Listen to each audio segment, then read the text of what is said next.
అసలు ఈ రోజు పూజ చేయడం అనేటటువంటి దాని వల్ల వచ్చే ప్రయోజనం ఏమైనా ఉంటుందా? అసలు దాని వెనక ఏదైనా శాస్త్రీయమైన కారణం ఉంటుందా? విదురుడు ఎందుకు చెప్పాడు అసలు దైవానికి నమస్కారం చేయమని?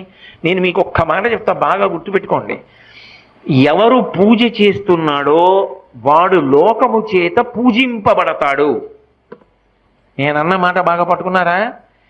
ఎవరు పూజ చేస్తాడో వాడు లోకము చేత పూజ అందుకుంటాడు. అదేమిటండి మీరు అన్న మాట మాకు బాగా అర్థం కాలేదు, మీరు ఏదో అన్నారు బాగుండదని అన్నాను అంతే అంటారా? మీకు వివరణ చేసే ప్రయత్నం చేస్తా. పూజ అంటే ఏమిటి? పొద్దున్నే దేవుడి దగ్గరికి వెళ్ళో దీపం పెడుతున్నా, ఎందుకు? ఎవరు భగవంతుడు? చంద్ర సూర్యౌచ నేత్రే కర్ణావాసా శిరోద్యౌ ముఖమవిదహనో యస్య వాస్తేయమబ్ధి అంతస్తం యస్య విశ్వం సురనర ఖగో భోగి గంధర్వ దైత్యైః చిత్రం